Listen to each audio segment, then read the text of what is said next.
नमस्कार दोस्तों। आज हम लोग मध्यकालीन भारत का पहला टॉपिक देखते हैं, जब हर्षवर्धन की मृत्यु के पश्चात अ, अरब और तुर्क आक्रमण शुरू हुए थे।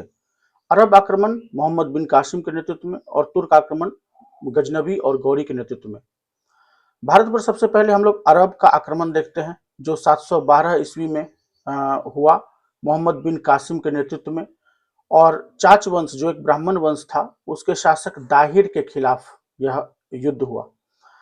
मुख्य उद्देश्य जो था वो धन प्राप्ति और इस्लाम धर्म का प्रचार था।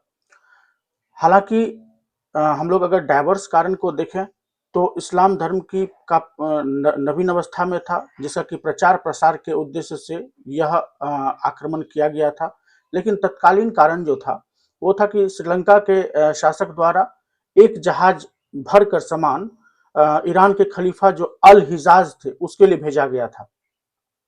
तो यह जहाज आकर देवल बंदरगाह के पास रुका, जहां पर कि कुछ समुद्री लुटेरों द्वारा इसे लूट लिया गया। जो ईरान का जो खलीफा था अल हिजाज, वह दाहिर से इस लूट के लिए हर्जाना की मांग की, परंतु दाहिर जो था वो अपना असमर्थता व्यक्त करते हुए उन्होंने कहा कि उन लुटेरों पर उनका कोई नियंत्रण नहीं है। इस जवाब से जो है अल हिजाज काफी क्रुद्ध हुआ और सिंध पर आक्रमण का निर्णय लिया। उसने अपने दामाद और सेनापति मोहम्मद बिन कासिम के नेतृत्व में एक सेना को सिंध भेजा, जिसने कि दाहिर को पराजित किया और उसके जो राजधानी थी बहमनाबाद, जिसे ब्राह्मणाबाद भी कहा जाता है, उस पर आधिपत्य स्थापित कर लिया।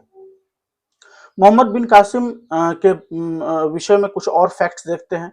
सबसे पहले इसने जजिया कर को भारत में लगाया था। हालांकि ब्राह्मणों को इससे मुक्त रखा था। उस समय में अरब लेखक जो मोहम्मद बिन कासिम के साथ आए थे, उन्होंने राष्ट्रकूटों की प्रशंसा की थी और राष्ट्रकूटों को उस समय का सबसे महत्वपूर्ण शासक बताया था। और उन्हें जो उपाधि दी गई है इन अरब लेखकों के द्वारा, बल्हार की उपाधि दी गई है। जो तत्कालीन इतिहास था उसको जानने का सबसे अच्छा स्रोत चचनामा था, जो चाच वंश जो था उसका इतिहास है, और चचनामा अली अहमद के द्वारा लिखित पुस्तक है। कुछ अरबी यात्री हम लोग देखें, जैसे कि जो कि जिक्र करते हैं, सुलेमान हो गए, अल मसूदी हो गए, वह इस जो आक्रमण था उसका जिक्र करते हैं। अरबों ने अपनी राजधानी जो है सिंध में अल मसूरा नामक स्थान पर अरबों ने अपनी राजधानी स्थापित की थी। अल बरूनी के विषय में हम लोग डिटेल में थोड़ा आगे पढ़ेंगे, लेकिन यहाँ पर देखें कि अल बरूनी के अनुसार हिंदू जो चिन्ह प्रयोग करते थे उनको ही अरब जो है अपने संख्याओं में प्रयोग में लाए थे। अर्थात जो चिन्ह, जो संख्या का प्रयोग अरबों ने किया वह हिंदू चिन्हों से प्रेरित था। और शून्य का भी ज्ञान जो है वो अरबों को भारत से ही प्राप्त होता है। आगे देखें हम लोग भारत पर तुर्क आक्रमण। भारत पर तुर्क आक्रमण दो फेज में हुआ, एक यामनी वंश के शासक गजनी द्वारा और एक संसवानी वंश के शासक गौरी द्वारा। तो गजनी और गौरी को हम लोग डिटेल में देखते हैं। हम लोग ईरान पर सबसे पहले यामनी वंश का जो जिसे कि गजनी वंश भी कहा जाता है, उसका हम लोग थोड़ा सा डिटेलिंग देखते हैं कि ईरान का जो यामनी वंश था उसके संस्थापक अल्पतगीन हुए, जो कि 1962 में इन्होंने गजनी पर अधिकार किया था और 1963 में उसकी मृत्यु हो गई थी। तो अर्थात एक साल के लिए ही ये जो है शासन पर आसीन रहे थे। राजधानी इनकी गजनी थी। दामाद इनका सुबुक्तगीन था। हालांकि ये गुलाम भी था इनका, और काफी वफादार गुलाम था, जो कि 1977 से लेकर के 1997 तक 20 वर्षों तक गजनी पर शासन किया था। अल्पतगीन का जो दामाद था उसने 1977 में गजनी पर अधिकार कर लिया था। अल्पतगीन के विषय में है कि भारत पर एक आक्रमण किया था, हालांकि यह असफल रहा था। जो हिंदू शाही वंश था जयपाल, उसके विरुद्ध यह आक्रमण हुआ था। बाद में देखेंगे कि जयपाल जो है इस सुबुक्तगीन को जयपाल ने पराजित कर दिया था। जयपाल की सेना बहुत अच्छी, बहुत तगड़ी थी। तो 2 बार पराजित हुआ।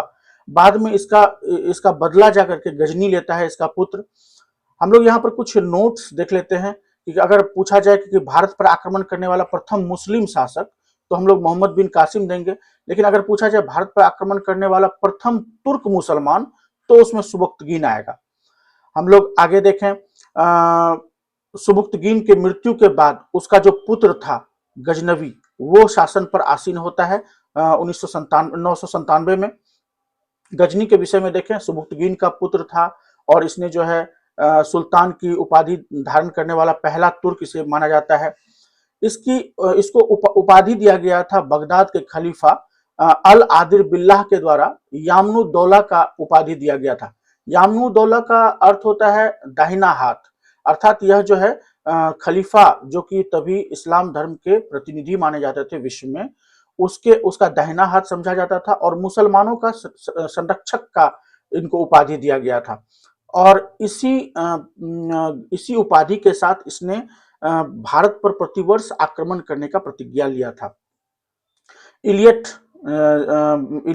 जो था उसके अनुसार, इतिहासकार इलियट के अनुसार 1001 से 1026 के बीच गजनवी ने भारत पर कुल 17 बार आक्रमण किया था। और इन आक्रमणों का उद्देश्य अधिकतर अगर कहा जाए तो इस्लाम धर्म का प्रचार ही था, और लेकिन इसके मूल में धन प्राप्ति की जो लिप्सा थी वो कहा जाएगा। तो इसमें जो इस क्रम में उसने जिहाद का नारा दिया था। गजनवी के द्वारा जो प्रमुख आक्रमण हुए हैं उसको हम लोग थोड़ा सा देख लेते हैं। पहला आक्रमण था 1001 ईस्वी में हिंदू शाही वंश के शासक जयपाल के विरुद्ध। जयपाल वही शासक है जिसने कि सुबुक्तगीन, इसके पिता को 2 बार पराजित किया था। तो उसी का बदला लेने के लिए जयपाल के विरुद्ध इसने अभियान किया और जयपाल को पराजित किया था। फिर 1010 ईस्वी में मुल्तान के शासक दाऊद को हराया था। देखिए, मुल्तान में भी इस्लाम धर्म का ही शासन था, लेकिन जिस पंथ को गजनवी द्वारा माना जाता था, सुन्नी पंथ को, उसके विपरीत यहाँ पर शिया मत के लोग रहते थे। इस कारण से दाऊद के खिलाफ अभियान किया गया। 1018 ईस्वी में कन्नौज के शासक हरदत्त को हराया था। 1019-20 में इसने चंदेल वंश के शासक विद्याधर के खिलाफ अभियान किया था। देखिए, विद्याधर काफी इंपॉर्टेंट शासक है। इस हाल फिलहाल के प्रश्नों में विद्याधर का नाम आ रहा है, क्योंकि इसने काफी सफलतापूर्वक मुस्लिम आक्रमण का प्रतिरोध किया था। और इसने गजनवी के सामने में ऐसी परिस्थिति उत्पन्न कर दी कि इस युद्ध का कोई परिणाम नहीं निकल पाया। मुस्लिम लेखक जो है उस समय में इसको तत्कालीन भारत का सबसे सर्वाधिक शक्तिशाली शासक मानते हैं। सबसे इंपॉर्टेंट जो गजनवी का जो आक्रमण का जो था वो 1025 ईस्वी में हुआ था। सोमनाथ मंदिर पर इसने आक्रमण किया था, गुजरात के सोमनाथ मंदिर पर आक्रमण किया था। उस समय में वहां पर चालुक्य ऑफ अनहिलवार, जिसे कि सोलंकी वंश भी कहा जाता है, उसके शासक भीम प्रथम के द्वारा जो है, भीमदेव प्रथम भी कहीं कहीं पर रहता है, तो भीम प्रथम या भीमदेव प्रथम को पराजित किया था। सोमनाथ मंदिर जो है वो उस पर आक्रमण का 2 उद्देश्य माना जाएगा। एक तो यहाँ पर अकूत संपत्ति थी, धन लूटना एक कारण था। दूसरा था कि अपने सैनिकों का मनोबल बढ़ाना, ताकि जो भारत उस समय में मूर्ति पूजक का देश कहलाता था और काफिरों का देश कहा जाता था, तो मंदिरों को तोड़ने और जो मूर्तियों को नष्ट करने का मुख्य उद्देश्य यही माना जाएगा कि एक तो खलीफा को खुश करना, दूसरा अपने साथ के सैनिकों को यह बताना कि मुस्लिम धर्म, जो इस्लाम धर्म है, वो सबसे ऊपर है और हम लोग भारत जो मूर्ति पूजकों का देश है, वहां पर हम लोग अपना साम्राज्य स्थापित कर सकते हैं। 1027 ईस्वी में अंतिम आक्रमण हुआ मुल्तान और सिंध के तटवर्ती इलाकों में जाटों के खिलाफ, क्योंकि जाट जो है जब लूट कर धन ले जाते थे तो उन्होंने जाट जो है रास्ते में इनका धन का कुछ भाग लूट लेते थे। तो गजनवी जब लौट कर जा रहा था तो उसका जो धन था वो कुछ भाग जाट लूट लिए थे। तो ये फिर से आकर के जाटों के खिलाफ अभियान किया था और जाटों को पराजित किया था। 1030 ईस्वी में गजनवी की मृत्यु हो जाती है।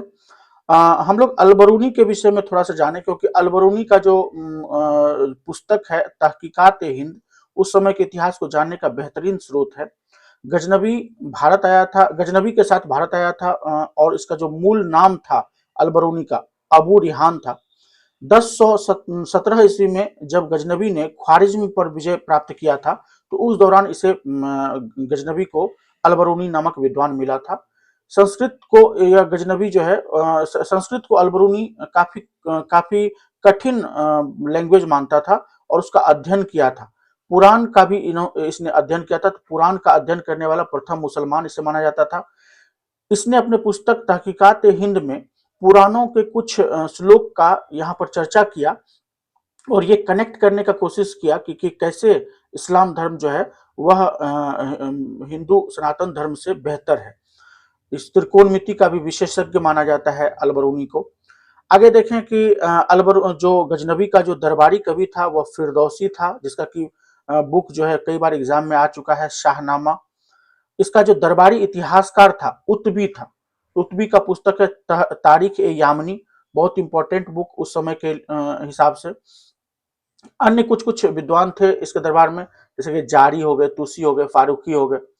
गजनबी जो है वह हिंदू मंदिरों को तोड़ने के लिए और मूर्तियों को भ्रंश करने के लिए जाना जाता था। इसने जो है थानेश्वर के जो चक्र स्वामिनी मंदिर, चक्र स्वामिनी का कांस्य निर्मित मूर्ति था, उसको उठवाकर इसने सजावट के हिसाब से गजनी भेज दिया था।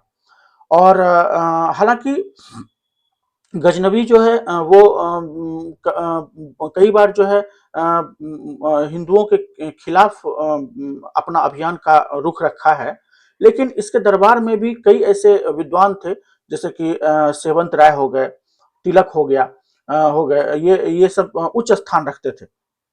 गजनबी ने यहाँ के जन भावना को अपने फेवर में करने के लिए संस्कृत मुद्रा लेख के साथ में चांदी का सिक्का जारी किया था। यह काफी इंपॉर्टेंट प्रश्न है। आगे आते हैं हम लोग ईरान का जो संसवानी वंश है उसको देखते हैं। ईरान के संसवानी वंश की जो नींव है वह मोहम्मद गौरी ने रखी थी 1173 ईस्वी में। राजधानी उसने गौर को बनाया था, उसी के हिसाब से उसने अपना नाम मोहम्मद गौरी रखा था। हालांकि इसका वास्तविक नाम शिहाबुद्दीन या मोइजुद्दीन देखने को मिलता है, लेकिन अपनी राजधानी के नाम पर इसने मोहम्मद गौरी अपना नाम कर लिया था। मोहम्मद गौरी ने भी भारत पर अनेक आक्रमण किए थे। इसके आक्रमण का उद्देश्य शासन और क्षेत्र विस्तार था। यहाँ पर दो बात समझने वाला है कि मोहम्मद गौरी और गजनबी के आक्रमण के उद्देश्य के बीच थोड़ा अंतर है, क्योंकि गजनबी का उद्देश्य केवल यहाँ पर से धन लूटकर चला जाना और इस्लाम धर्म का प्रचार था, जबकि मोहम्मद गौरी जो है वो यहाँ उद्देश्य उसका शासन विस्तार और यहाँ पर शासन स्थायी रूप से रहने का उसका उद्देश्य था। गौरी के प्रमुख आक्रमणों को देखें तो 1175 ईस्वी में प्रथम आक्रमण इसने मुल्तान पे किया था। देखिए कारण है, क्योंकि भारत का जो आप देखेंगे उत्तर पश्चिमी एरिया, उसमें गौरी करीब यहाँ पर आपको ईरान है, तो मुल्तान का जो सेक्शन है ये वाला है। तो इधर ख्वारिज्म का शासन था, ईरान का शासन था ख्वारिज्म का, जो कि काफी शक्तिशाली था। तो गौरी के पास और कोई रास्ता नहीं रह गया था, वह भारत में ही प्रवेश का रास्ता रह गया था, जिसके मार्ग में मुल्तान एक इंपॉर्टेंट मुस्लिम स्टेट था, उसको हराकर इसने भारत में प्रवेश करना उचित समझा। तो इसने सबसे पहले आक्रमण मुल्तान पर ही किया। फिर 1178 ईस्वी में इसने सोलंकी वंश, जिसे चालुक्य ऑफ अनिलवार भी कहा जाता है, उसके शासक भीम द्वितीय, जिसे कि मूलराज द्वितीय भी कहा जाता है, उसको पराजित किया और उसके खिलाफ अभियान किया। हालांकि इसमें गौरी की पराजय हो गई थी, गौरी की प्रथम हार थी यह भारत में। उसके बाद हम लोग इंपॉर्टेंट हम लोग देखें कि 1191 ईस्वी में बहुत ही इंपॉर्टेंट युद्ध हुआ, तराइन का प्रथम युद्ध। उस समय में जो दिल्ली और अजमेर का एक राजपूत शासक था पृथ्वीराज चौहान, जिसे कि पृथ्वीराज तृतीय भी कहा जाता है, उसके खिलाफ गौरी का युद्ध हुआ था, जिसमें कि गौरी को पराजय हाथ लगी थी और गौरी बुरी तरह से हार गया और युद्ध से भाग गया। बाद में 1 साल तक उसने युद्ध की तैयारी की और अपने सेना में कुछ धनुर्धर को शामिल किया और फिर से इसने 1192 ईस्वी में तराइन का द्वितीय युद्ध लड़ा पृथ्वीराज चौहान के साथ। पृथ्वीराज चौहान ने उस समय में जितने राजपूत शासक थे उसका आवाहन किया था और युद्ध में शामिल होने का निमंत्रण दिया था। अधिकांश राजपूत शासक युद्ध में आए, केवल एक को छोड़कर, जयचंद को छोड़कर। जयचंद को पृथ्वीराज चौहान से जो आपसी दुश्मनी थी, तो उसके कारण से वह युद्ध में शामिल नहीं हुआ। भारत में जो मुस्लिम सत्ता है वह 1192 में जैसे ही पृथ्वीराज चौहान की हार होती है, उसके बाद भारत में मुस्लिम सत्ता की स्थापना हो गई। 1194 ईस्वी में चंदावार का युद्ध होता है। जयचंद की पराजय होती है, जो गढ़वाल वंशीय जयचंद था। देखिए, जयचंद को इतिहास में गद्दार के श्रेणी में रखा जाता है। कारण है क्योंकि भारत में राजनीतिक शून्य की स्थिति को देखते हुए जयचंद ने पृथ्वीराज चौहान के खिलाफ गौरी को बुलाया, और बाद में जब गौरी की पराजय हुई तो जयचंद ने उसका साथ दिया था तराइन के द्वितीय युद्ध को संगठित करने में, सेना को संगठित करने में। फिर से जब तराइन का द्वितीय युद्ध खत्म हो जाता है, तब जयचंद और गौरी के बीच में कुछ मिसअंडरस्टैंडिंग हो जाता है, और फिर से चंदावार के युद्ध में जयचंद को पराजित कर दिया जाता है। तो इस प्रकार से हम लोग देखें कि गद्दार का ये हश्र हुआ कि बाद में उसे ही पराजय और हत्या का दंश झेलना पड़ा। 1206 ईस्वी में गौरी की हत्या हो गई ईरान वापस लौटने के क्रम में। जो गौरी कालीन इतिहास है उसको जानने का जो सबसे इंपॉर्टेंट स्रोत है, मिनहाज उल सिराज की पुस्तक है तबकात नासरी। ये काफी इंपॉर्टेंट पुस्तक है, कई बार एग्जाम में पूछा गया है, ये आप याद रखेंगे। गौरी और गजनवी के बीच हमने अंतर देखा, उद्देश्य का अंतर। जो गौरी का उद्देश्य था वह यहाँ पर स्थापित होने का था, जबकि गजनवी का लूट कर भागने का था। तो उसने यहाँ पर स्थापित होने के लिए बहुसंख्यक लोगों को महत्व दिया और हिंदुओं को महत्व दिया। इसका एक प्रमाण मिलता है उसके सिक्कों से, क्योंकि उसके सिक्कों पर एक ओर देवी लक्ष्मी की आकृति बनी हुई है और दूसरी ओर जो है अरबी में कलमा खुदा हुआ है। देखिए, गौरी के कई इंपॉर्टेंट गुलाम हुए, जिसमें कि हम लोग देखेंगे कि ये कुतुबुद्दीन ऐबक, यलदोज हो गए, कुबाचा हो गए। उनमें से एक गुलाम था, इंपॉर्टेंट गुलाम था बख्तियार खिलजी। बख्तियार खिलजी जो है वो बिहार विजय के लिए जाना जाता है। इसको 1193 ईस्वी में इसने नालंदा और विक्रमशिला विश्वविद्यालय को नष्ट कर दिया। नालंदा और विक्रमशिला विश्वविद्यालय को नष्ट करने का जो मूल उद्देश्य मुझे लगता है कि गौरी ने यहाँ पर जो सनातन संस्कृति थी, जो बौद्ध धर्म पनप रहा था, वह उस बौद्ध धर्म को हतोत्साहित कर इस्लाम धर्म को वरीयता देने के लिए इसने नालंदा विश्वविद्यालय और विक्रमशिला महाविहार को नष्ट करवा दिया था। 1198 ईस्वी में यह बंगाल की ओर बढ़ा और बंगाल का जो शासन था उस समय लक्ष्मण सेन, उसको पराजित किया और उसकी राजधानी लखनौती जो था उसको अपनी राजधानी बना दिया था। तो बिहार के संदर्भ में देखें तो बिहार में तुर्क का जो है तुर्क सत्ता का वास्तविक संस्थापक बख्तियार खिलजी को ही माना जाता है। गौरी को अपना कोई पुत्र नहीं था, इसी कारण से उसके जो विजित क्षेत्र थे उसके गुलामों के बीच गुलामों को मिले और गुलामों के बीच बट गया, जिसमें कि सबसे इंपॉर्टेंट जो मुल्तान और सिंध का जो सेक्टर था वो था। तो मुल्तान मिला कुबाचा को और जो उत्तर पश्चिमी क्षेत्र था दिल्ली सहित वह कुतुबुद्दीन ऐबक को मिला, यानी कि एक बड़ा सा एरिया कुतुबुद्दीन ऐबक को मिला। पूर्वी क्षेत्र और बिहार बंगाल का क्षेत्र बख्तियार खिलजी को मिला और जो गजनी का जो मूल क्षेत्र था उसका वह यलदोज को मिला। तो यलदोज तो अपनी जगह सेटल हो गया, कुबाचा भी अपनी जगह सेटल हो गया, लेकिन यहाँ पर उत्तर पूर्वी क्षेत्र और पूर्वी क्षेत्र में बख्तियार खिलजी और कुतुबुद्दीन ऐबक के बीच में समझौता कुछ दिन चला। बाद में कुतुबुद्दीन ऐबक का ही संपूर्ण क्षेत्र पर अधिकार हो गया। इस प्रकार दिल्ली सल्तनत साम्राज्य की स्थापना हो गई, जिसे कि हम लोग अगले वीडियो में इससे संबंधित वीडियो को देखेंगे कि किस प्रकार से गुलाम वंश, खिलजी वंश, तुगलक वंश, लोधी वंश और सैयद वंश आता है। धन्यवाद। अगर आपको वीडियो पसंद आ रहा है तो अपने दोस्तों के बीच इसे शेयर कीजिए और इसे चैनल को सब्सक्राइब कर लीजिए इसी प्रकार के वीडियो के लिए। धन्यवाद।